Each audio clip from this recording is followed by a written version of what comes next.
الحمد لله الحمد لله نحمده ونستعينه ونؤمن به ونتوكل عليه ونعوذ بالله من شرور أنفسنا ومن سيئات أعمالنا من يهده الله فلا مضل له ومن يضلل فلا هادي له وأشهد أن لا إله إلا الله وحده لا شريك له وأشهد أن محمدا عبده ورسوله أرسله بالهدى ودين الحق ليظهره على الدين كله ولو كره المشركون اللهم صل على محمد وعلى آل محمد كما صليت على إبراهيم وعلى آل إبراهيم وبارك على محمد وعلى آل محمد كما باركت على إبراهيم وعلى آل إبراهيم إنك حميد مجيد أما بعد فإن خير الكلام كلام الله وخير السنن سنن محمد صلى الله عليه وسلم وشر الأمور محدثاتها وكل محدثة بدعة وكل بدعة ضلالة وكل ضلالة في النار يا أيها الذين آمنوا اتقوا الله حق تقاته ولا تموتن إلا وأنتم مسلمون يا أيها الناس اتقوا ربكم الذي خلقكم من نفس واحدة وخلق منها زوجها وبث منهما رجالا كثيرا ونساء واتقوا الله الذي تساءلون به والأرحام إن الله كان عليكم رقيبا يا أيها الذين آمنوا اتقوا الله وقولوا قولا سديدا يصلح لكم أعمالكم ويغفر لكم ذنوبكم ومن يطع الله ورسوله فقد فاز فوزا عظيما أعوذ بالله من الشيطان الرجيم بسم الله الرحمن الرحيم وقيل للذين اتقوا ماذا أنزل ربكم قالوا خيرا للذين أحسنوا في هذه الدنيا حسنة ولدار الآخرة خير ولنعم دار المتقين جنات عدن يدخلونها تجري من تحتها الأنهار لهم فيها ما يشاءون كذلك يجزي الله المتقين സഹോദരന്മാരെ സഹോദരികളെ, ജീവിതത്തിന്റെ നിഖില മേഖലകളിലും റഹ്മാനായ റബ്ബിന്റെ കൽപ്പനാ നിർദ്ദേശങ്ങൾ, വിധിവിലക്കുകൾ ജീവിതത്തിൽ പകർത്തുവാൻ കൽപ്പിക്കപ്പെട്ടവരാണ് നാം ഓരോരുത്തരും എന്നുണർത്തുന്നു. അല്ലാഹു സുബ്ഹാനഹു വ തആല മുത്തഖികളും മുവഹ്ഹിദുകളുമായി ജീവിക്കുവാനും മരണപ്പെടുവാനും എനിക്കും നിങ്ങൾക്കും തൗഫീഖ് നൽകുമാറാകട്ടെ എന്ന് പ്രാർത്ഥിക്കുകയും ചെയ്യും. അൽഹംദുലില്ലാഹ്, അല്ലാഹുവിന് എത്ര സ്തുതി പറഞ്ഞാലും മതിയാവുകയില്ല. കാരണം ഒരു സത്യവിശ്വാസിയെ സംബന്ധിച്ചിടത്തോളം ഏറെ പ്രതീക്ഷയോടെ കാത്തിരിക്കുന്ന റമളാൻ വന്നണയുകയാണ്. ഇൻഷാ അല്ലാഹ് അടുത്ത വെള്ളിയാഴ്ച പള്ളികളിൽ ഒരുമിച്ച് കൂടാൻ നമുക്ക് അല്ലാഹു ആയുസ് നൽകുമെങ്കിൽ നാം എല്ലാം നോമ്പോടെ ആയിരിക്കും പള്ളികളിൽ ഒരുമിച്ച് കൂടുക. പൂർണ്ണ ആരോഗ്യത്തോടെ വ്രതനാളുകൾ ധന്യമാക്കുവാനും റമളാന്റെ പ്രതിഫലങ്ങളെല്ലാം പൂർണ്ണമായി നേടിയെടുക്കുവാനും അല്ലാഹു തൗഫീഖ് നൽകുന്നവരുടെ കൂട്ടത്തിൽ നമ്മെയും ഉൾപ്പെടുത്തുമാറാകട്ടെ എന്ന് പ്രാർത്ഥിക്കുന്നു. കഴിഞ്ഞ റമളാനിൽ നമ്മളോടൊപ്പം ഉണ്ടായിരുന്ന പലരും ഈ റമളാൻ വരുമ്പോൾ നമ്മളോടൊപ്പം ഇല്ല. അത് നമ്മുടെ മാതാപിതാക്കളാകാം, ഭാര്യയോ ഭർത്താവോ ആകാം, സഹോദരനോ സഹോദരിയോ ആകാം, കുടുംബ ബന്ധമുള്ളവരാകാം, ബന്ധുമിത്രാദികളാകാം, ഏറ്റവും അടുത്ത സുഹൃത്തുക്കളാകാം. അതിനെല്ലാം ഉപരി നമുക്ക് അറിവ് പകർന്നു തന്ന നമ്മളുടെ ഗുരുനാഥന്മാരാകാം. എല്ലാവർക്കും അല്ലാഹു സുബ്ഹാനഹു വ തആല മഗ്ഫിറത്തും മർഹമത്തും നൽകുമാറാകട്ടെ. അവരുടെയൊക്കെ ബർസഖിയായ ജീവിതം അള്ളാഹു സന്തോഷകരമാക്കി കൊടുക്കുമാറാകട്ടെ. നമ്മളെയും അവരെയും അള്ളാഹു ജന്നാത്തുൽ ഫിർദൗസിൽ ഒരുമിച്ച് കൂട്ടുമാറാകട്ടെ. ആരോഗ്യത്തോടെ ഇവിടെ വന്നിരിക്കാൻ അള്ളാഹു നമുക്ക് തൗഫീഖ് നൽകിയിട്ടുണ്ട് എങ്കിൽ അതിന് ഭാഗ്യം സിദ്ധിക്കാതെ രോഗങ്ങൾ നിമിത്തം പള്ളിയിലേക്ക് എത്താൻ കഴിയാതെ ഹോസ്പിറ്റലുകളിലും വീടുകളിലും കഴിച്ചു കൂട്ടുന്നവരുണ്ട്. റമദാനിൽ എനിക്ക് നോമ്പ് പിടിക്കാൻ കഴിയുമോ എന്ന അങ്ങേയറ്റത്തെ ആശങ്കയോടുകൂടി കഴിച്ചു കൂട്ടുന്ന സഹോദരീ സഹോദരന്മാരുണ്ട്.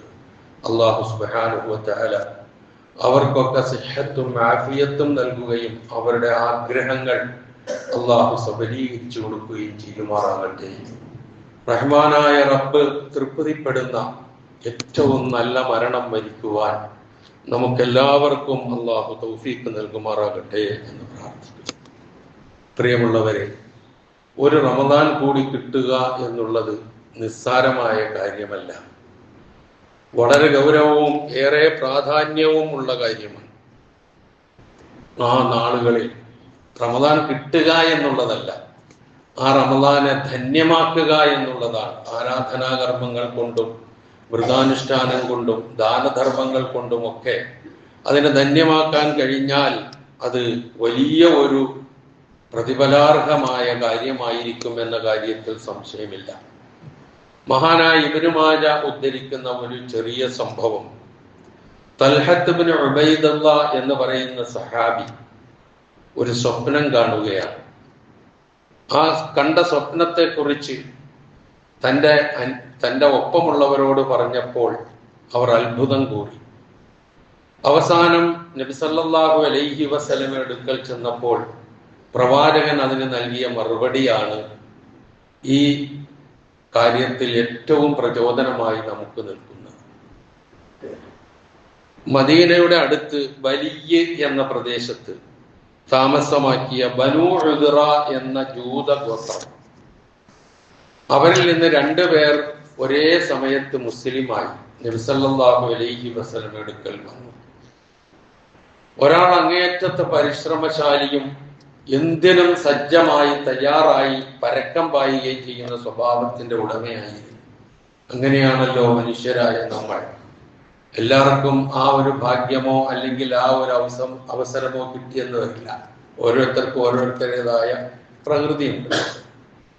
ഇദ്ദേഹം അങ്ങനെയാണ്. അത്ര ഓടി ചാടി നടന്ന് എല്ലാ കാര്യങ്ങളും ചെയ്യുക, യുദ്ധത്തിന് പോകാൻ അങ്ങേയറ്റം താല്പര്യം പ്രകടിപ്പിക്കുക. അങ്ങനെ അദ്ദേഹം യുദ്ധത്തിന് പോയി രക്തസാക്ഷിയായി. മറ്റേയാൾ 1 വർഷവും കൂടി ജീവിച്ചിരുന്നു, സാധാരണ മരണം വരിച്ചു. ഉബൈദുള്ള റളിയല്ലാഹു അൻഹു പറയുന്നത്, സാധാരണ സ്വപ്നത്തിൽ കാണുന്നത് പോലെ സ്വർഗത്തിന്റെ മുൻപിൽ ഞങ്ങൾ എല്ലാവരും ഒത്തുകൂടി. ഈ പറഞ്ഞ 2 പേരും ഈ ഉബൈദുള്ളയും. അവസാനം ഉബൈദുള്ള റളിയല്ലാഹു അൻഹു കാണുന്ന കാഴ്ച, രക്തസാക്ഷിയാകാതെ സാധാരണ മരണം വരിച്ച ആ മനുഷ്യനെ സ്വർഗത്തിലേക്ക് ആദ്യമായി വിളിച്ചു കൊണ്ടുപോകപ്പെടുന്നതാണ് കാണുന്നത്. പിന്നെ കുറച്ച് കഴിഞ്ഞതിന് ശേഷം രക്തസാക്ഷിയായ ആളെ ഉബൈദുള്ള റളിയല്ലാഹു അൻഹുവോട് പറഞ്ഞു, നിന്റെ സമയമായിട്ടില്ല എന്ന് പറയുകയും ചെയ്തതായിട്ടാണ് അദ്ദേഹം സ്വപ്നം കാണുന്നത്. ഈ വിവരം തന്റെ അനുയായികളോട് പറഞ്ഞപ്പോൾ അവരെല്ലാവരും അത്ഭുതം കൂടി. ആ അത്ഭുതത്തോടു കൂടി അവരെല്ലാവരും നബി സല്ലല്ലാഹു അലൈഹി വസല്ലമയുടെ അടുക്കൽ ചെന്നു. അപ്പൊ പ്രവാചകന്റെ ഒരു ചോദ്യമുണ്ട്, മിൻ അയ്യി ദാലിക തഅജബൂൻ, നിങ്ങൾ എന്തിനാണ് ഇത്ര അത്ഭുതപ്പെടുന്നത്? ഇതാണ് ആദ്യത്തെ ചോദ്യം. സംഭവം വിവരിച്ചപ്പോൾ ആ സംഭവം അംഗീകരിച്ചുകൊണ്ട് തന്നെ ചോദിക്കുകയാണ്, നിങ്ങൾ എന്തിനാണ് ഇത്ര അത്ഭുതപ്പെടുന്നത്? അപ്പം സഹാബികൾ പറഞ്ഞു, അല്ലാഹുവിന്റെ ദൂതരെ, ആ ആദ്യം രക്തസാക്ഷിയായ മനുഷ്യൻ ഒരുപാട് അധ്വാനിച്ച് രക്തസാക്ഷിയായി പോയ മനുഷ്യനാണല്ലോ. അദ്ദേഹം പിന്നെ സ്വർഗത്തിന് ഏത് നിലയിലും അവകാശിയായ ആളാണല്ലോ. എന്നാൽ ആദ്യം പോയത് ആ സാധാരണയായി മരണം വരിച്ച ആളാണല്ലോ, ഞങ്ങളെ വല്ലാതെ അത്ഭുതപ്പെടുത്തുന്നു എന്ന് അവർ നബി സല്ലല്ലാഹു അലൈഹി വസല്ലമയോട് പറഞ്ഞു. അപ്പൊ പ്രവാചകന്റെ മറുചോദ്യമുണ്ട്, അലൈസ ഖദ് മക്കസ ഹാദാ ബഅദഹു സന, അദ്ദേഹത്തിന്റെ മരണത്തിന് ശേഷം ആദ്യം മരണപ്പെട്ട രക്തസാക്ഷിയായ മനുഷ്യന്റെ കാലശേഷം 1 വർഷം മറ്റേ ആള് ജീവിച്ചിരുന്നില്ലേ? സഹാബത്ത് പറഞ്ഞു ജീവിച്ചിരുന്നു. 1 റമദാൻ അദ്ദേഹത്തിന് കിട്ടിയില്ലേ?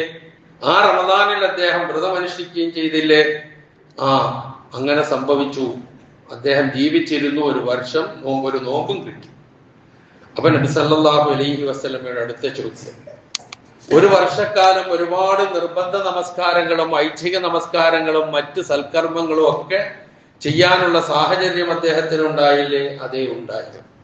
പ്രവാചകന്റെ പ്രതികരണം, എന്നാൽ അവർ രണ്ടാളുകളുടെയും ഇടയിലുള്ള കർമ്മങ്ങളുടെ വ്യത്യാസം ആകാശഭൂമികളുടെ ഇടയിലുള്ള വ്യത്യാസമാണ്. പിന്നെ നിങ്ങൾ എന്തിനാ ഇത്ര അത്ഭുതപ്പെടുന്നത്? നമ്മളൊക്കെ ആയുസ് ലഭിക്കുക,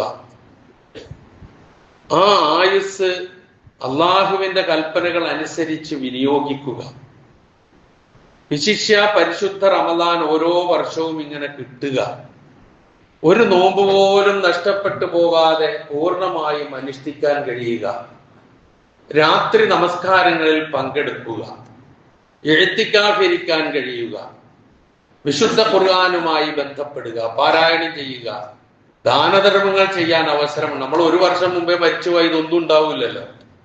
ഇതാണ് ഈ പറഞ്ഞതിന്റെ അർത്ഥം. അപ്പൊ അത്രമാത്രം സവിശേഷതയുള്ളതാണ് പരിശുദ്ധ റമദാനും അതിലെ കർമ്മങ്ങളും. അതുകൊണ്ടാണ് 1 റമദാൻ കിട്ടുക എന്നുള്ളത് ചെറിയ കാര്യമല്ല എന്ന് പറയുവാനുണ്ടായ കാര്യം. ഇതാണ് ആ സംഭവവുമായി ബന്ധപ്പെടുത്തി നമുക്ക് മനസ്സിലാക്കാനുള്ളത്. ഏതായിരുന്നാലും നമുക്കറിയാം, പരിശുദ്ധ ഇസ്ലാമിൽ ഏതൊരു കർമ്മത്തിനും 2 തലങ്ങളുണ്ട് എന്ന് നമുക്കറിയാം. ഒന്ന് ഇഹലോകത്തും മറ്റൊന്ന് പരലോകത്തും. ഞാൻ ഓതിവെച്ച വചനത്തിലെ ആദ്യ ഭാഗം നമുക്കത് കാണാം. വഖീല ലില്ലദീന തഖവ, അവിടെ തഖ്വയെ കുറിച്ച് അല്ലാഹു സുബ്ഹാനഹു വ തആല 3-4 പ്രയോഗങ്ങൾ നടത്തിയിട്ടുണ്ട്. അതുകൊണ്ട് തന്നെയാണ് ആ ആയത്തുകൾ സെലക്ട് ചെയ്യാനുണ്ടായ കാരണം. അള്ളാഹുവിനെ സൂക്ഷിച്ച് ജീവിച്ച ആൾക്കാരോട് ചോദിക്കപ്പെട്ടു, നിങ്ങളുടെ റബ്ബ് എന്താണ് നിങ്ങൾക്ക് അവതരിപ്പിച്ചെന്നത്? മാദാ അൻസല റബ്ബുക്കും, ആ എന്താണ് അവതരിപ്പിച്ച് തന്നത് എന്ന് പറഞ്ഞത് അവതരിച്ച മാസവും കൂടിയാണ്. എന്താണ് നിങ്ങൾക്ക് നിങ്ങളുടെ റബ്ബ് അവതരിപ്പിച്ചു തന്നത്? കാലു, അവർ പറഞ്ഞു, ഖൈറ, ഏറ്റവും ഉത്തമമായതാണ് അള്ളാഹു ഞങ്ങൾക്ക് അവതരിപ്പിച്ചത്. ഖുർആനേക്കാൾ ഉത്തമമായ വേറൊന്നില്ല എന്ന് സാരം. എന്നിട്ട് അള്ളാഹു പറയുന്നു, ലില്ലദീന അഹ്സനൂ ഫീ ഹാദിഹി ദുനിയാ ഹസന, ഈ ലോകത്ത് നന്മകൾ ചെയ്യുന്നവർക്ക് ഈ ലോകത്ത് തന്നെ നല്ല പ്രതിഫലം ഉണ്ടാവും. വലദാറുൽ ആഖിറത്തി ഖൈറുൻ, എന്നാൽ പരലോക ഭവനമാകട്ടെ അതാണ് കൂടുതൽ ഉത്തമമായത്. വലനിഅമ ദാറുൽ മുത്തഖീൻ, മുത്തഖീങ്ങളുടെ ഭവനം എത്ര നല്ലതാണ്. അതേതാണ്? നിത്യവാസത്തിന്റെ സ്വർഗീയ പൂങ്കാവനങ്ങളാണ്. അതിലവർ പ്രവേശിക്കുന്നു, അതിന്റെ അടിയിലൂടെ അരുവികൾ ഒഴുകിക്കൊണ്ടിരിക്കുന്നു. അതിന് പുറമെ അവരെന്തൊക്കെ ഉദ്ദേശിക്കുന്നുവോ അതെല്ലാം അവർക്ക് ലഭിക്കുകയും ചെയ്യുന്നു. കദാലിക യജിദില്ലാഹുൽ മുത്തഖീൻ, ഇങ്ങനെയാണ് മുത്തഖീങ്ങൾക്ക് അല്ലാഹു പ്രതിഫലം നൽകുന്നത് എന്നാണ് ഈ വചനത്തിൽ സൂചിപ്പിക്കുന്നത്. അപ്പൊ 2 തലങ്ങളിൽ ഒരു തലം എന്ന് പറഞ്ഞത് ഈ ലോകത്തുള്ള നന്മ തന്നെയാണ്. അതാണ് ലില്ലദീന അഹ്സനൂ ഫീ ഹാദിഹി ദുനിയാ ഹസന എന്ന് പറഞ്ഞത്. അതെങ്ങനെയാണ് നന്മ എന്ന് നമുക്ക് ആർക്കും വിലയിരുത്താൻ കഴിയില്ല. പല രൂപത്തിൽ ആ നന്മകൾ ഉണ്ടാകാം. ചിലപ്പോൾ പ്രയാസങ്ങളും കഷ്ടപ്പാടുകളിലൂടെ ഉള്ള നന്മകളാകാം. ഏതോ ആകട്ടെ, ആ നന്മകൾ ഏതായിരുന്നാലും ആ നന്മ പ്രവർത്തിക്കുന്നവർക്കുണ്ടാകും. എന്നാൽ പരലോക ഭവനം ഏറ്റവും ഉത്തമമായതാണ് എന്നും സൂചിപ്പിക്കുന്നു. അപ്പൊ ഈ 2 തലങ്ങളിൽ, ഒന്ന് ഈ ദുനിയാവും ആഖിറത്തിലുള്ള നന്മ എന്ന് സൂചിപ്പിച്ചതുപോലെ തന്നെ നമ്മുടെ കർമ്മങ്ങൾക്ക് പ്രതിഫലവുമുണ്ട്, പ്രതിഫലനവുമുണ്ട്. ഇത് രണ്ടും നാം മനസ്സിലാക്കേണ്ട കാര്യമാണ്. പ്രതിഫലം അല്ലാഹു നിശ്ചയിച്ചതിന് നമ്മൾ അർഹരാകുന്നു. അതേപോലെ നാം ചെയ്യുന്ന ആ കർമ്മങ്ങൾ നിമിത്തം പ്രതിഫലനങ്ങൾ ഉണ്ടാകുന്നു ഈ ലോകത്ത്. ഇത് രണ്ടും പരസ്പരം പൂരകങ്ങളായി വരുന്ന കാര്യങ്ങളാണ്. റമദാനിലെ സൽക്കർമ്മങ്ങൾക്ക് അനേകം മടങ്ങ് പ്രതിഫലമാണ് അള്ളാഹു ഓഫർ ചെയ്തിട്ടുള്ളത്, നമുക്കറിയാം. ആ ഓഫർ നമുക്ക് ലഭിക്കണമെങ്കിൽ നോമ്പ് പ്രതിഫലിക്കണം, എങ്കിലേ അതുകൊണ്ടുള്ള പ്രതിഫലം നമുക്ക് നേടിയെടുക്കാൻ കഴിയുകയുള്ളൂ. ഇത് നോമ്പെന്നല്ല, എല്ലാ ആരാധനാ കർമ്മങ്ങളുമായി ബന്ധപ്പെട്ട് നാം ചേർത്ത് പഠിക്കുകയും മനസ്സിലാക്കുകയും ചിന്തിക്കുകയും ചെയ്യേണ്ട കാര്യങ്ങളാണ്. നമുക്കറിയാവുന്നതുപോലെ എല്ലാ ആരാധനാ കർമ്മങ്ങളിലൂടെയും ലക്ഷ്യം വെക്കുന്നത് തഖ്വ അഥവാ ജീവിത വിശുദ്ധി ആർജിച്ചെടുക്കുക എന്നുള്ളതാണ്. ഏത് ആരാധനാ കർമ്മങ്ങളുടെ ലക്ഷ്യം അതാണ്. നേരത്തെ സൂചിപ്പിച്ചതുപോലെ ഭൗതികമായ നന്മയും നേട്ടങ്ങളും വേറെ ഉണ്ടാകും. അപ്പം ആ കൂട്ടത്തിൽ ഈ റമദാൻ എന്ന് പറയുന്നത് തഖ്വയുടെ ഏറ്റവും വലിയ വിളവെടുപ്പ് കാലമായതുകൊണ്ടാണ് ഇതിനെ ഇത്രമാത്രം പ്രാധാന്യത്തോടു കൂടി നാം കാണുന്നത്. ഇവിടെ നാം ശ്രദ്ധിക്കേണ്ട ഒരു കാര്യം, റമദാൻ ആയാൽ നമ്മൾ വിശന്നാലും എത്ര വിശന്ന് പൊരിഞ്ഞാലും നമ്മൾ പശിയടക്കുകയില്ല. എത്ര ദാഹിച്ചു അലഞ്ഞാലും തൊണ്ട നനയ്ക്കാൻ ശ്രമിക്കുകയില്ല. രാത്രിയിൽ അങ്ങേയറ്റം ഗാഠനിദ്രയ്ക്ക് ആഗ്രഹമുണ്ടെന്ന് ഉറങ്ങിയാലോ സുഖമായി എന്നും മോഹിക്കുന്ന സന്ദർഭമാണ്. അപ്പോൾ പോലും ആ ഉറക്കം നാം ഒഴിവാക്കുന്നു, എന്നിട്ട് ആരാധനകളിൽ മുഴുകുന്നു. സാധാരണയായി ഇങ്ങനെ പറയുമ്പോൾ വിശന്നു വരിയുമ്പോൾ, ദാഹിച്ചു വലയുമ്പോൾ, ഉറക്കം വരുമ്പോൾ ഒക്കെ അത് ചെയ്യുന്നില്ലെങ്കിൽ അത് ശരീരത്തിനോട് ചെയ്യുന്ന ഒരു പീഡനമല്ലേ എന്നൊക്കെ ഇന്നത്തെ ചില ആളുകൾ പറയുകയും പ്രചരിപ്പിക്കുകയും ചെയ്യുന്നുണ്ട് എന്നുള്ളത് നാം മറന്നു പോകരുത്. ഒരിക്കലും അതൊരു പീഡനമല്ല. റഹ്മാനായ റബ്ബിന്, തന്നെ സൃഷ്ടിച്ച സൃഷ്ടാവായ അള്ളാഹുവിന് തന്നെ പൂർണ്ണമായി സമർപ്പിക്കലാണ്. അതുപോലെ തന്നെ അവന്റെ കൽപ്പനകൾ സമ്പൂർണ്ണ തൃപ്തിയോടുകൂടി പാലിച്ചും അവൻ വിരോധിച്ചത് അതിൽ നിന്ന് പൂർണ്ണമായി വിട്ടുനിന്നും തന്നെ പരിശീലിപ്പിച്ചെടുക്കുകയാണ് സത്യത്തിൽ ഇതിലൂടെ ചെയ്യുന്നത് എന്ന തിരിച്ചറിവാണ് നമുക്ക് വേണ്ടത്. അതിന് തന്നെയാണ് തഖ്വ എന്ന് പറയുന്നത്. ഇപ്പൊ പരലോക വിജയത്തിന്റെയും ഇഹലോക സുഭിക്ഷതയുടെയും വഴിയാണ് തഖ്വ. കേവലം എന്തെങ്കിലും പുറംപൂച്ചുകളോ കാര്യങ്ങൾ ചെയ്തു കാണിക്കലോ അല്ല എന്ന് നാം തിരിച്ചറിയുക. പരലോക വിജയത്തിന്റെ നിദാനമാണ്. ഇഹലോകത്തെ സുഭിക്ഷതയുടെയും സുരക്ഷിതത്വത്തിന്റെയും വലിയ കവചം കൂടിയാണ് തഖ്വ എന്ന് നാം തിരിച്ചറിയുക. അല്ലാഹു സുബ്ഹാനഹു വ തആല വിശുദ്ധ ഖുർആനിലൂടെ മനുഷ്യരെ വിളിച്ചുകൊണ്ട് പറയുന്നുണ്ട്, യാ ബനി ആദം, മനുഷ്യ മക്കളെ, മനുഷ്യരെ, ഖദ് അൻസൽനാ അലൈക്കും ലിബാസൻ യുവാരി സൗആതികും വരീഷ, നിങ്ങൾക്ക് നിങ്ങളുടെ നഗ്നത മറയ്ക്കുന്ന, നിങ്ങൾക്ക് അലങ്കാരമായിട്ടും വസ്ത്രങ്ങളെ നിങ്ങൾക്ക് നാം ഇറക്കി തന്നിരിക്കുന്നു. വലിബാസു തഖ്വ ദാലിക ഖൈർ, ഈ വസ്ത്രങ്ങളിൽ ഏറ്റവും ഉത്തമമായ വസ്ത്രം തഖ്വയാണ്. ദാലിക മിൻ ആയാത്തില്ലാ, അത് അള്ളാഹുവിന്റെ ദൃഷ്ടാന്തങ്ങളിൽ പെട്ടതാണ്. ലഅല്ലഹും യദ്ദക്കറൂൻ, എന്തിന്? അവർ ഉറ്റ് ആലോചിക്കാൻ വേണ്ടി. അപ്പൊ ഇവിടെ നാം മനസ്സിലാക്കേണ്ടത്, ഒരു മനുഷ്യനെ സംബന്ധിച്ചിടത്തോളം അവന്റെ അടിസ്ഥാനപരമായ ആവശ്യമാണ് വസ്ത്രം ലഭിക്കുക, വസ്ത്രം ധരിക്കുക എന്നുള്ളത്. ഒപ്പം അതിന് രണ്ട് കാര്യങ്ങളാണ് ഖുർആൻ എടുത്തു പറഞ്ഞത്. ഒന്ന് ന്യൂനത, നഗ്നത മറയ്ക്കാൻ, ഔറത്ത് മറയ്ക്കാൻ. രണ്ട് പറഞ്ഞത് അലങ്കാരമാണ് വസ്ത്രം എന്നുള്ളതാണ്. ഓരോരുത്തരും ഓരോ തരത്തിലുള്ള വസ്ത്രം ധരിക്കുമ്പോൾ അവരവർ സ്വയം അനുഭവിക്കുന്ന സൗന്ദര്യമുണ്ട്. അതില്ലാത്ത ഒരവസ്ഥ ചിന്തിക്കുമ്പോഴാണ് അതിന്റെ ഗൗരവം നാം മനസ്സിലാക്കുക. ഖുർആൻ അത് എടുത്തു പറഞ്ഞു. അപ്പൊ വസ്ത്രത്തെ കുറിച്ച് പറഞ്ഞു, അലങ്കാരത്തെ കുറിച്ച് പറഞ്ഞു. ഇതൊക്കെ പറഞ്ഞതിന് ശേഷം മനുഷ്യരോട് അള്ളാഹു ഉണർത്തുകയാണ്, ഇതൊക്കെ ഉണ്ട്, പക്ഷേ ഏറ്റവും ഉത്തമമായ വസ്ത്രം എന്ന് പറയുന്നത് തഖ്വയാണ്. അതെങ്ങനെയാണ് നാം ഒന്ന് ചിന്തിച്ചു നോക്കുക. ഇപ്പൊ നമ്മൾ വസ്ത്രം ധരിക്കുമ്പോൾ പലരും നമ്മൾ തണുപ്പിൽ നിന്ന് നമ്മളെ രക്ഷിക്കാൻ ഉള്ള പ്രത്യേക വസ്ത്രം നമ്മൾ ധരിക്കാറുണ്ട്. നീ ഏതെങ്കിലും കാരണത്താൽ ആരുടെയെങ്കിലും ഭാഗത്ത് നിന്ന് വെടിയുണ്ട വരാൻ സാധ്യത ഉണ്ടെങ്കിൽ ബുള്ളറ്റ് പ്രൂഫ് ധരിക്കാറുണ്ട്. അങ്ങനെ എല്ലാം ധരിച്ച് നമ്മളെ തന്നെ സുരക്ഷിതമായി കൊണ്ടുപോയി യുദ്ധക്കളത്തിലേക്ക് ഇറങ്ങിയാൽ അത് ഏൽക്കാതിരിക്കാൻ വേണ്ടിയിട്ട് അങ്ങനെയുള്ള വസ്ത്രങ്ങൾ ധരിക്കുന്നവരുണ്ട്. ഇവിടെ തഖ്വ എന്നുള്ള വസ്ത്രത്തെ കുറിച്ച് പറഞ്ഞത് എന്താ? അത് നരകാഗ്നിയിൽ നിന്ന് നമ്മളെ രക്ഷിക്കാനുള്ള വസ്ത്രമാണ്. അതാണ് വലിബാസു തഖ്വ ദാലിക ഖൈർ എന്ന് പറഞ്ഞത്.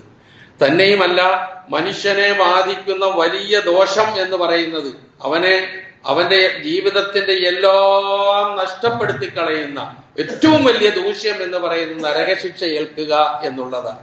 അള്ളാഹു നമ്മയെല്ലാം കാത്തു രക്ഷിക്കുമാറാകട്ടെ എന്ന് പ്രാർത്ഥിക്കാം. ആ നരകത്തിലേക്ക് നയിക്കുന്നതിന്റെ പ്രധാന കാരണം എന്താ? ഇഹലോകത്ത് മനസാ വാച കർമ്മണ നാം വാരിക്കൂട്ടുന്ന പാപങ്ങളും തെറ്റുകളും കുറ്റങ്ങളുമാണ്. അതാണ് അങ്ങനെ നമ്മളെ അങ്ങോട്ട് കൊണ്ടുപോകുന്നത്. അതിന് നാം എന്ത് വേണം? മനസാ വാച കർമ്മണ അള്ളാഹുവിനെ സൂക്ഷിക്കുക എന്ന വസ്ത്രം നമ്മൾ ധരിച്ചാൽ ആ നരകശിക്ഷയിൽ നിന്നുള്ള സുരക്ഷിതമായി മാറും. അതാണ് വലിബാസു തഖ്വ ദാലിക ഖൈർ എന്ന് പറയുന്നത്. അത് ഏതെങ്കിലും രൂപത്തിലുള്ള ഒരു ആചാരമായിട്ടല്ല, അല്ലെങ്കിൽ ഒരു വാക്കായിട്ടല്ല അതിനെ വിലയിരുത്തേണ്ടത്, മറിച്ച് നമ്മളുടെ ആകെ മാറ്റത്തിന്റെ വലിയ ഒരു ശക്തിയാണ്. അതിലുപരി നമ്മളെ നരകത്തിൽ നിന്ന് കാത്തുരക്ഷിക്കുന്ന വലിയ കവചമാണ് എന്നുകൂടി തഖ്വയെ കുറിച്ച് നാം മനസ്സിലാക്കണം. അപ്പോഴാണ് ഇതിന്റെ ഗൗരവം നമുക്ക് ഉൾക്കൊള്ളാൻ കഴിയുക. അത് ആരായിരിക്കും അവർ? വിശുദ്ധ ഖുർആൻ ഒരുപാട് സ്ഥലങ്ങളിൽ മുത്തഖീങ്ങളുടെ അടയാളങ്ങൾ പറയുന്നുണ്ട്. നമ്മളുടെ വിശ്വാസരംഗവുമായി ബന്ധപ്പെടുന്നതുണ്ട്, കർമ്മരംഗവുമായി ബന്ധപ്പെടുന്നതുണ്ട്, സമൂഹവുമായി ബന്ധപ്പെടുന്നതുണ്ട്, അയൽപക്ക ബന്ധവുമായി ബന്ധപ്പെടുന്നതുണ്ട്, നമ്മുടെ വർത്തമാനവുമായി ബന്ധപ്പെടുന്നതുണ്ട്, ഇടപാടുകളുമായി ബന്ധപ്പെടുന്നുണ്ട്. എന്ന് പറഞ്ഞാൽ എല്ലാറ്റിലും നമ്മളെ ഏറ്റവും വലിയ സുരക്ഷിതമായ അവസ്ഥയിൽ നിലനിർത്തുക എന്നുള്ളതാണ് അതുകൊണ്ടുള്ള ലക്ഷ്യം. വിശുദ്ധ ഖുർആൻ സൂറത്തുൽ ബഖറയിലെ 177-ാമത്തെ വചനം, ലൈസൽ ബിർറ അൻ തുവല്ലു വുജൂഹക്കും ഖിബലൽ മശ്രിഖി വൽ മഗ്രിബ് എന്ന് തുടങ്ങുന്ന വചനം, മുഖത്തെ കിഴക്കോട്ടോ പടിഞ്ഞാറോട്ടോ തിരിക്കുന്നതിലല്ല പുണ്യം. പിന്നെ ആരാണ് പുണ്യം ചെയ്യുന്നത് എന്ന് ഇങ്ങനെ എണ്ണിപ്പറയുന്നുണ്ട്. അള്ളാഹുവിൽ വിശ്വസിക്കുക, അന്ത്യദിനത്തിൽ വിശ്വസിക്കുക, മലക്കുകളിൽ വിശ്വസിക്കുക, പ്രവാചകന്മാരിൽ വിശ്വസിക്കുക, വിശ്വാസപരമായ കാര്യങ്ങൾ. എന്നിട്ട് ആതൽ മാല അലാ ഹുബ്ബിഹി, സമ്പത്തിനോട് അങ്ങേയറ്റം പ്രേമവും ഇഷ്ടവും താല്പര്യവും ഒക്കെ ഉള്ളതോടുകൂടി ആ ധനം നൽകും. ആർക്ക്? ദവിൽ ഖുർബാ വൽ യതാമാ വൽ മസാകീൻ വബനസ് സബീൽ വസ്സായിലീന വഫി ദിഖാബ്. കുറെ അതിന് അർഹതയുള്ള ആൾക്കാരുടെ പേരാണ് പറഞ്ഞത്. അടുത്ത ബന്ധുക്കൾ, അനാഥകൾ, സാധുക്കൾ, വഴിയാത്രയിൽ ബുദ്ധിമുട്ടുന്നവർ, ചോദിച്ചു വരുന്നവർ എന്ന് വേണ്ട, അർഹരായ ആളുകൾക്കൊക്കെ തനിക്ക് സമ്പത്ത് ആവശ്യമുണ്ട്, അതുള്ളതോടുകൂടി തന്നെ അവൻ നൽകുന്നു എന്നാണ് അവിടെ പറഞ്ഞത്. പിന്നെ പറഞ്ഞത് വാക്കാമ സ്വലാത്ത വആത സക്ക, നിസ്കാരം നമസ്കാരം കൃത്യമായി അനുഷ്ഠിക്കുക, നിർബന്ധ ദാനം നൽകുക. പിന്നെ പറയുന്നതാണ് വൽ മൂഫൂന ബിഅഹ്ദിഹിം ഇദാ ആഹദു, കരാർ ചെയ്താൽ പാലിക്കുന്ന സ്വഭാവമുള്ളവർ.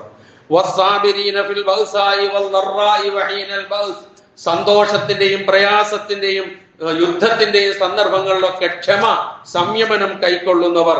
അവരെ കുറിച്ച് അല്ലാഹു പറയുന്നു, ഉലൈകല്ലദീന സദഖൂ വഉലൈക ഹുമുൽ മുത്തഖൂൻ, അവരാണ് സത്യസന്ധന്മാർ, അവരാണ് മുത്തഖീങ്ങൾ. ഈ പറഞ്ഞ സ്വഭാവമൊക്കെ ഉള്ളവരായി തീരാനാണ് നമ്മൾ പരിശ്രമിക്കേണ്ടത്. അതിനാണ് ഇത്തരത്തിലുള്ള നിർദ്ദേശങ്ങൾ നമ്മുടെ മുമ്പിൽ വെക്കുന്നത്. തന്നെയുമല്ല, പരിശുദ്ധ റമദാനിലേക്കാണ് നാം കടക്കാൻ പോകുന്നത്.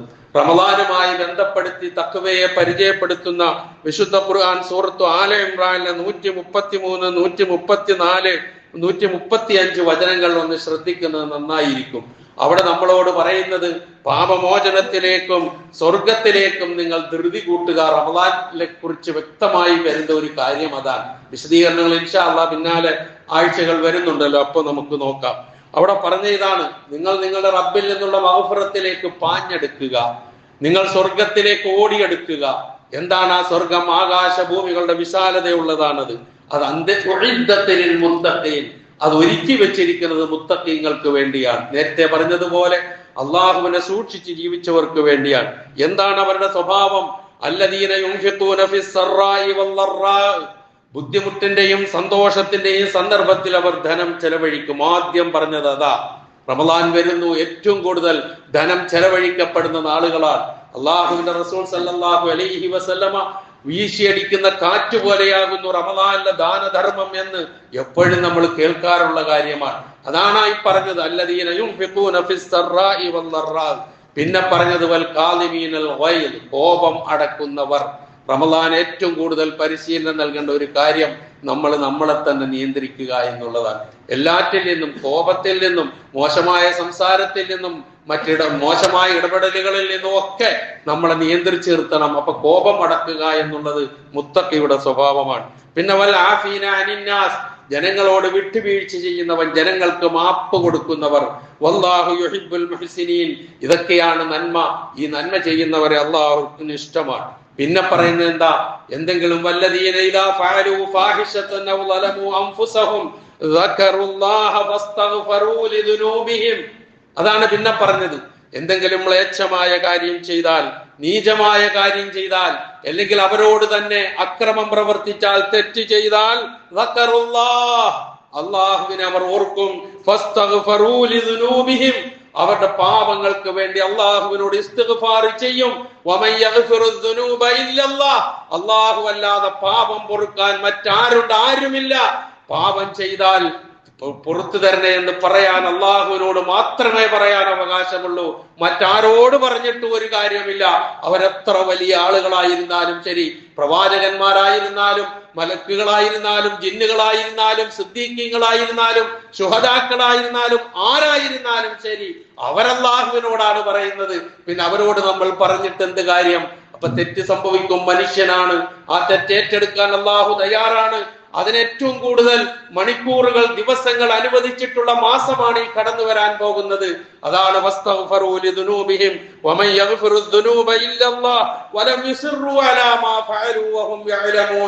അറിഞ്ഞുകൊണ്ട് ആ തെറ്റിൽ ഒരിക്കലും അവർ ഷഠിച്ചു നിൽക്കുകയില്ല, വാശി കാണിക്കുകയില്ല.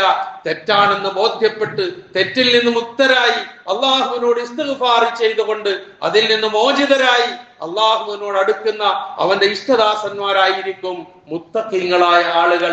ആ തഖ്വ ആർജിക്കുന്ന നാളുകളിലാണ് പ്രിയമുള്ളവരെ പരിശുദ്ധ റമദാൻ നമ്മിലേക്ക് കടന്നു വരാൻ പോകുന്നത്.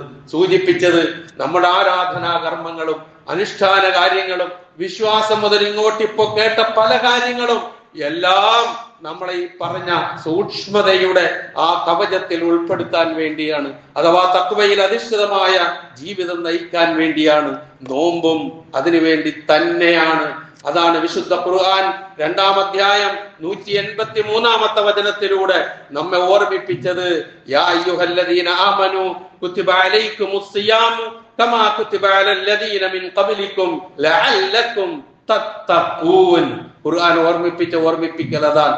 ഇനി ഈ വചനമാണ് എവിടെ പോയാലും ഈ റമദാൻ മുഴുവൻ കേൾക്കാൻ പോകുന്ന ഒരു വചനം. അത്ര പ്രാധാന്യമർഹിക്കുന്ന നോമ്പിന്റെ ശ്രേഷ്ഠതയിലേക്ക് വിരൽ ചൂണ്ടുന്ന വിശ്വാസികളെ വിളിച്ചുകൊണ്ട് പറയുന്നത്, നിങ്ങളുടെ മുൻഗാമികൾക്ക്, ആ പ്രവാചകന്മാർക്കും ആ പ്രവാചകന്മാരുടെ അനുയായികൾക്കും നിർബന്ധമാക്കപ്പെട്ടതുപോലെ നിങ്ങൾക്കും നോമ്പ് നിർബന്ധമാക്കപ്പെട്ടിരിക്കുന്നു. അല്ലാതെ നിങ്ങളെ ബുദ്ധിമുട്ടിക്കാൻ വേണ്ടി ഉണ്ടാക്കിയ ഒരു കർമ്മമല്ല. മുമ്പുള്ളവർക്കും ഉണ്ടായിരുന്നു ഈ നോമ്പ്. എന്തിനാണത്?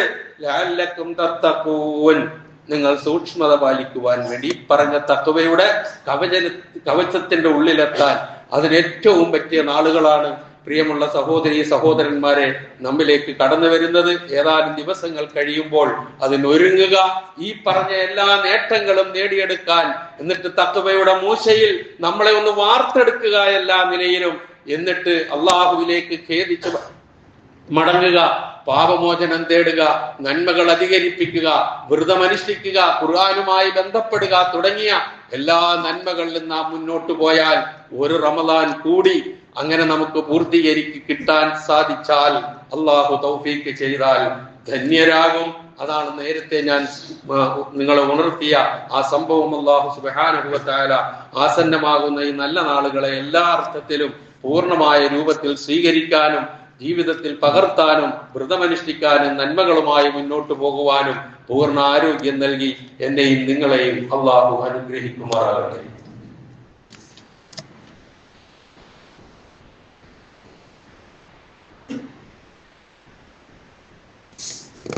അൽഹംദുലില്ലാഹ് അല്ലദീ ഹദാനാ ലിഹാദാ വമാ കുന്നാ ലിനഹ്തദിയ ലൗലാ അൻ ഹദാനല്ലാഹ് വസ്സലാത്തു വസ്സലാമു അലാ അഷ്റഫിൽ അംബിയാഇ വൽ മുർസലീൻ വഅലാ ആലിഹി വസഹ്ബിഹി അജ്മഈൻ. അമ്മാ ബഅദ്, ഇത്തഖുല്ലാഹ ഇബാദല്ലാഹ്.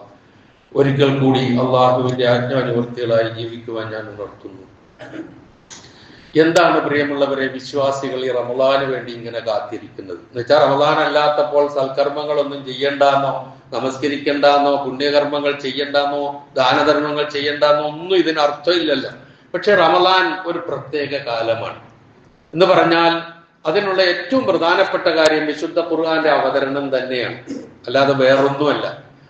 ആ ഖുർആന്റെ അവതരണത്തിന്റെ നാളുകൾക്ക് ഇല്ലെങ്കിൽ ആ ദിവസം ഉൾക്കൊള്ളുന്ന മാസത്തിന് അല്ലാഹു സുബ്ഹാനഹു വ തആല ഇത്രമാത്രം ഗൗരവവും സവിശേഷതയും പ്രതിഫലവും പ്രാധാന്യവും ഒക്കെ നിശ്ചയിച്ചിട്ടുണ്ടെങ്കിൽ ആ ഖുർആന്റെ പ്രത്യേകത എന്താണെന്ന് നമ്മളൊന്ന് ആലോചിച്ച് നോക്കുക. അത്ര ഇപ്പൊ പറയുന്നുള്ളൂ, ബാക്കി ഇൻഷാ അല്ലാഹ് പിന്നീട് വിശദീകരിക്കാം. ഇങ്ങനെ കാത്തിരിക്കുന്ന അതുകൊണ്ടാണ്. ആ ഖുർആൻ അവതരിച്ച മാസം അത് റമളാനിലാണ്. ഒരു രാത്രിയുണ്ട്, ആ രാത്രിയിലാണ് അത് അവതരിച്ചത്. അപ്പൊ അതിന്റെ ശ്രേഷ്ഠത നേടിയെടുക്കാൻ കഴിയുന്നു എന്നുള്ളതാണ് ഏറ്റവും പ്രധാനമായി കാത്തിരിപ്പിന്റെ കാര്യം. കാരണം വേറൊരു മാസത്തിലും അത് നമുക്ക് ലഭിക്കാൻ പോകുന്നില്ല. അതുപോലെ അനുഗ്രഹീതമായ മാസമാണെന്നാണ് നബി സല്ലല്ലാഹു അലൈഹി വസല്ലമ ഇതിനെക്കുറിച്ച് നമുക്ക് പറഞ്ഞത്. അത്താക്കും റമളാൻ ഷഹ്റുൻ മുബാറക്, അനുഗ്രഹീതമായ മാസം ഇതാ നിങ്ങൾക്ക് വന്നിരിക്കുന്നു. അല്ലാഹു സുബ്ഹാനഹു വ തആല നോമ്പ് നിർബന്ധമാക്കി നിശ്ചയിച്ചു. ആകാശ കവാടങ്ങൾ തുറക്കപ്പെടുന്നു, നരക കവാടങ്ങൾ അടയ്ക്കപ്പെടുന്നു, പിശാചുക്കൾ ബന്ധിക്കപ്പെടുന്നു. ആ മാസത്തിൽ 1000 മാസത്തേക്കാൾ ശ്രേഷ്ഠതയുള്ള ഒരു രാത്രിയുണ്ട്. അന്ന് ഈ മാസത്തിൽ മൻ ഹുരിമ ഖൈറ ഫഖദ് ഹുരിമ കുല്ലുഹു എന്നാണ് നബി സല്ലല്ലാഹു അലൈഹി വസല്ലം പറഞ്ഞത്. എന്ന് പറഞ്ഞാൽ ഈ റമദാൻ മാസത്തിൽ നേടിയെടുക്കേണ്ട ഖൈർ, അതിന്റെ ഉത്തമമായ അവസ്ഥ, അതിന്റെ നന്മ നേടിയെടുക്കാതെ അത് സ്വയം നശിപ്പിച്ചു കളയുന്നവൻ, നിഷിദ്ധമാക്കി കളയുന്നവന് എല്ലാം നിഷിദ്ധമാക്കപ്പെടും എന്നാണ് നബി സല്ലല്ലാഹു അലൈഹി വസല്ലം പറഞ്ഞു വെച്ചിട്ടുള്ളത്. അത്രയേറെ ശ്രേഷ്ഠയുള്ളത് കൊണ്ടാണ്. അതുപോലെ മൻ ഖാമ റമളാന ഈമാനം വഹ്തിസാബൻ ഗുഫിറ ലഹു മാ തഖദ്ദമ മിൻ ദംബിഹി, വിശ്വാസത്തോടും പ്രതിഫലം ആഗ്രഹിച്ചുകൊണ്ട് റമദാനിൽ ആരെങ്കിലും നോമ്പനുഷ്ഠിച്ചാൽ കഴിഞ്ഞുപോയ പാപങ്ങൾ പൊറുക്കപ്പെടും. അത് വേറൊരു മാസത്തെക്കുറിച്ചും അത് പറഞ്ഞു തന്നിട്ടില്ല. അതുകൊണ്ടാണ് അത് നാം കാത്തിരിക്കുന്നത്. അതുപോലെ നബി സല്ലല്ലാഹു അലൈഹി വസല്ലം പറഞ്ഞു, അള്ളാഹു പറഞ്ഞതായിട്ട് എന്ത്, എല്ലാ മനുഷ്യനും അവൻ ചെയ്യുന്ന കർമ്മങ്ങൾക്ക് ഇരട്ടി ഇരട്ടി പ്രതിഫലം ഞാൻ നൽകും, 10 മുതൽ 700 ഇരട്ടി വരെ ഞാൻ നൽകും, നോമ്പൊഴികെ. കാരണം നോമ്പ് എനിക്കുള്ളതാണ്, ഞാനാണ് അതിന് പ്രതിഫലം നൽകുന്നത്. ഇത് റമളാനിലെ നോമ്പിനെ കുറിച്ചല്ലാതെ വേറൊന്നിനെ കുറിച്ചും പറഞ്ഞിട്ടില്ല. അപ്പൊ റമളാൻ അങ്ങനെ വരാൻ കാത്തിരിക്കാൻ ഇങ്ങനെയുള്ള അവസ്ഥയ്ക്ക് വേണ്ടിയാണ്, അല്ലാതെ മറ്റൊന്നുമല്ല. അതുപോലെ റമളാൻ മാസം കരഗതമായി കഴിഞ്ഞാൽ അത് പാപമോചനത്തിന്റെ മാസമാണ്. അതുകൊണ്ടാണ് നബി സല്ലല്ലാഹു അലൈഹി വസല്ലമ പറഞ്ഞത്, റമളാൻ കരഗതമായിട്ട് പാപങ്ങൾ പൊറുക്കപ്പെടാത്തവന് നാശമാണ് എന്ന് നബി സല്ലല്ലാഹു അലൈഹി വസല്ലമ പറയുകയും ജിബ്രീൽ അലൈഹി സ്വലാത്തു വസ്സലാം എന്ന മലക്ക് അതിന് ആമീൻ പറയുകയും ചെയ്ത സംഭവം നമുക്ക് ഹദീസ് ഗ്രന്ഥങ്ങളിൽ വായിക്കാം. ഇത്രയേറെ ശ്രേഷ്ഠതയുണ്ട്. അതുകൊണ്ടാണ് അതിന് വിശ്വാസികൾ കാത്തിരിക്കുന്നത്. ഇപ്പൊ മുസ്ലിമായ പ്രായപൂർത്തിയുള്ള ബുദ്ധിയുള്ള രോഗി പിന്നെ യാത്രയിലും അല്ലാത്ത, ആർത്തവമോ പ്രസവരക്തമോ ഇല്ലാത്ത സ്ത്രീകൾ ഉൾപ്പെടെ എല്ലാവർക്കും നിർബന്ധമാണ് നോമ്പ്. കുട്ടികളെ സംബന്ധിച്ചിടത്തോളം അവരെ പരിശീലിപ്പിക്കൽ മാതാപിതാക്കളുടെ ബാധ്യതയാണ് എന്ന് നാം തിരിച്ചറിയുക. അതുപോലെ പകൽ വ്രതമനുഷ്ഠിക്കുന്നതോടൊപ്പം തന്നെ രാത്രി സമയങ്ങളിൽ ദീർഘമായി നമസ്കാരത്തിനും ഏറ്റവും പ്രതിഫലം നിശ്ചയിച്ചതാണ്. മൻ ഖാമ റമളാന ഈമാനം വഹ്തിസാബൻ ഗുഫിറ ലഹു മാ തഖദ്ദമ മിൻ ദംബിഹി, റമളാനിലെ രാത്രിയിൽ ആരെങ്കിലും നിന്ന് നമസ്കരിച്ചാൽ കഴിഞ്ഞുപോയ പാപങ്ങളും വരാനിരിക്കുന്ന പാപങ്ങളും പൊറുക്കപ്പെടും എന്നാണ് നബി സല്ലല്ലാഹു അലൈഹി വസല്ലമ. കഴിഞ്ഞുപോയ പാപങ്ങൾ പൊറുക്കപ്പെടുമെന്നാണ് നബി സല്ലല്ലാഹു അലൈഹി വസല്ലമ അതിനെക്കുറിച്ച് നമുക്ക് വ്യക്തമാക്കിയത്. അപ്പൊ രാത്രി നമസ്കാരം, പകൽ നോമ്പ്, ഖുർആനുമായിട്ടുള്ള ബന്ധം എന്ന് തുടങ്ങി ഒരു വലിയ മാറ്റം വിശ്വാസ സമൂഹത്തിൽ വന്നു ഭവിക്കുന്ന നാളുകളാണ് റമദാൻ. അതിന് കാരണം വിശുദ്ധ ഖുർആന്റെ അവതരണവും അതിന്റെ പേരിൽ നിർബന്ധമാക്കപ്പെട്ട നോമ്പുമാണ്, രാത്രി നമസ്കാരവുമാണ് എന്നുള്ളത് നമുക്കെല്ലാവർക്കും അറിയാം, നാം ഓർക്കുക. അതുപോലെ റമദാൻ ആകുമ്പോൾ ശ്രദ്ധിക്കേണ്ട 2-3 ചെറിയ കാര്യങ്ങൾ മാത്രം ഉണർത്തുകയാണ്. ഒന്ന്, റമദാൻ നിയ്യത്ത് ഉണ്ടാവുക എന്നുള്ളത് അത്യാവശ്യമായ കാര്യമാണ്. ഒരു വിശ്വാസിയെ സംബന്ധിച്ചിടത്തോളം റമദാന്റെ ആദ്യം തന്നെ ഞാൻ റമദാനിലാണ്, എനിക്ക് നോമ്പ് പിടിക്കും എന്നുള്ള ഇത് വരുമ്പോൾ തന്നെ മാനസികമായി അവൻ ഒരുങ്ങിക്കഴിഞ്ഞു. എന്നിരുന്നാലും എല്ലാ ദിവസവും ഫജറിന് മുമ്പ് നോമ്പ് അനുഷ്ഠിക്കുന്നു എന്ന് നിയ്യത്ത്, മനസ്സിൽ കരുതല് നിശ്ചയിക്കപ്പെട്ട ഒരു കാര്യമാണ്. അതുപോലെ അത്താഴം കഴിക്കുക, അത് പിന്തിച്ച് കഴിക്കുക, നോമ്പ് തുറക്കാൻ സമയമായാൽ ഒട്ടും വൈകിക്കാതെ നോമ്പ് തുറക്കുക തുടങ്ങിയിട്ടുള്ള കുറെ കാര്യങ്ങൾ ഇതുമായി ബന്ധപ്പെട്ട് നാം മനസ്സിലാക്കുന്നതാണ്. അതിലൊക്കെ നാം സൂക്ഷിക്കുകയും ശ്രദ്ധിക്കുകയും വളരെ പ്രാധാന്യവും ഗൗരവവുമാവുക കാര്യങ്ങൾക്ക് നമ്മൾ കാണുകയും ചെയ്യണം എന്നുണർത്തുകയാണ്. നബി സല്ലല്ലാഹു അലൈഹി വസല്ലമയുടെ സഹാബത്ത് അസ്റഅന്നാസി ഇഫ്താറൻ വഅബ്തഅഹും സുഹൂറ എന്നാണ്. പിന്തിച്ചത്താഴം കഴിക്കുകയും സമയമായാൽ ഒട്ടും വൈകിക്കാതെ നോമ്പ് തുറക്കുകയും ചെയ്യുന്നവരായിരുന്നു നബി സല്ലല്ലാഹു അലൈഹി വസല്ലമയുടെ സഹാബത്ത് എന്ന് നമുക്ക് കാണാൻ കഴിയുന്നു. അതുപോലെ ഒരു മനുഷ്യൻ നോമ്പ് തുറക്കാൻ സമയമാകുമ്പോൾ അതിന് ധൃതി കൂട്ടുന്ന കാലത്തോളം അവൻ നന്മയിലായിരിക്കും, ഖൈറിലായിരിക്കും എന്ന് പോലും നബി സല്ലല്ലാഹു അലൈഹി വസല്ലമ പറഞ്ഞു തരുന്നു. അത്താഴം കഴിച്ചതിന് ശേഷം ഫജറിന്റെ ഇടയിൽ ഒരു 50 ആയത്ത് ഓതുന്ന അത്ര സമയം മാത്രമേ ഉണ്ടായിരുന്നുള്ളൂ. അത്രമാത്രം ബന്ധിച്ചിട്ടാണ് റസൂൽ സല്ലല്ലാഹു അലൈഹി വസല്ലമ അത്താഴം കഴിച്ചിരുന്നത്. ഇതൊക്കെ നമ്മൾ അടുത്ത വെള്ളിയാഴ്ചക്ക് മുമ്പ് തുടങ്ങാനിരിക്കുന്നത് കൊണ്ടാണ് ഒന്ന് സൂചിപ്പിച്ചത്. ഇങ്ങനെയുള്ള കാര്യങ്ങൾ പോലും ശ്രദ്ധിച്ച് തികഞ്ഞ സംതൃപ്തിയോടെ, അങ്ങേയറ്റത്തെ പ്രതീക്ഷയോടെ, പ്രതിഫലേച്ഛയോടെ, ഒരു കറകളഞ്ഞ വിശ്വാസത്തോടെ ഇതിന് കാത്തിരിക്കുക. അത് നമ്മുടെ ജീവിതത്തിൽ പകർത്താനും അതിനനുസരിച്ച് ചിട്ടപ്പെടുത്താനുമുള്ള ഒരുക്കങ്ങൾ നമ്മുടെ മനസ്സിലുണ്ടാകുക. നമ്മുടെ മനസ്സിന്റെ ശുദ്ധിയും മനസ്സിന്റെ കാര്യവുമാണ് അള്ളാഹു നോക്കുന്നത്. അല്ലാതെ ബാഹ്യമായി നാം ചെയ്യുന്ന കാര്യങ്ങളല്ല. മാനസിക വിശുദ്ധിയാണ് ഏത് കാര്യത്തിലും അള്ളാഹു നോക്കുന്നത്. നോമ്പിലും അത് തന്നെയാണ്. അത് തിരിച്ചറിഞ്ഞുകൊണ്ട് അങ്ങനെയുള്ള അവസ്ഥയിലേക്ക് നമ്മെ പാകപ്പെടുത്താൻ ശ്രമിക്കുക. ആസന്നമായ റമദാനിനെ ഈ രൂപത്തിൽ എതിരേൽക്കാൻ, സ്വാഗതം ചെയ്യാൻ, സ്വീകരിക്കാൻ, നോമ്പനുഷ്ഠിക്കാൻ, നന്മകളിൽ മുഴുകാൻ അള്ളാഹു നമുക്ക് എല്ലാവർക്കും പൂർണ്ണ ആരോഗ്യത്തോടുള്ള തൗഫീഖ് നൽകി അനുഗ്രഹിക്കുമാറാകട്ടെ എന്ന് പ്രാർത്ഥിക്കുന്നു. അതുപോലെ തന്നെ എന്തൊക്കെ നന്മകൾ നമുക്ക് ചെയ്യേണ്ടതുണ്ടോ ആ നന്മകൾ കുറ്റമറ്റ നിലയിൽ ചെയ്യാനുള്ള തൗഫീഖും അള്ളാഹു നമുക്ക് പ്രദാനം ചെയ്തു തരുമാറാകട്ടെ. അറിഞ്ഞോ അറിയാതെയോ നമ്മിൽ നിന്ന് വന്നുപോയ എല്ലാ തെറ്റുകുറ്റങ്ങളും അള്ളാഹു നമുക്ക് പുറത്തു മാപ്പാക്കി തരുമാറാകട്ടെ. നമ്മിൽ നിന്ന് മരണപ്പെട്ടു പോയവരുടെ പാപങ്ങൾ അള്ളാഹു പുറത്തു കൊടുക്കുമാറാകട്ടെ. അവരെയും നമ്മളെയും അള്ളാഹു ജന്നാത്തുൽ ഫിർദൗസിൽ ഒരുമിച്ച് കൂട്ടുമാറാകട്ടെ. നമ്മിൽ നിന്ന് രോഗങ്ങൾ കൊണ്ട് വിഷമിക്കുന്നവരുടെ രോഗങ്ങളെ അള്ളാഹു ശിഫയാക്കി കൊടുക്കുമാറാകട്ടെ. പ്രയാസങ്ങൾ അനുഭവിക്കുന്നവരുടെ പ്രയാസങ്ങളെ അള്ളാഹു അകറ്റി കൊടുക്കുമാറാകട്ടെ. സർവോപരി ഇസ്ലാമിനും മുസ്ലിം ഉമ്മത്തിനും അള്ളാഹു ഇസ്സത്തിനെ പ്രദാനം ചെയ്യുമാറാകട്ടെ. اللهم اغفر للمؤمنين والمؤمنات والمسلمين والمسلمات الأحياء منهم والأموات إنك مجيب الدعوات ويا قاضي الحاجات. اللهم أعز الإسلام والمسلمين. اللهم أعز الإسلام والمسلمين. اللهم أعز الإسلام والمسلمين. اللهم أجرنا من النار. اللهم أجرنا من النار. اللهم أجرنا من النار. ربنا اغفر لنا ولإخواننا الذين سبقونا بالإيمان ولا تجعل في قلوبنا غلا للذين آمنوا ربنا إنك رؤوف رحيم. ربنا آتنا في الدنيا حسنة وفي الآخرة حسنة وقنا عذاب النار.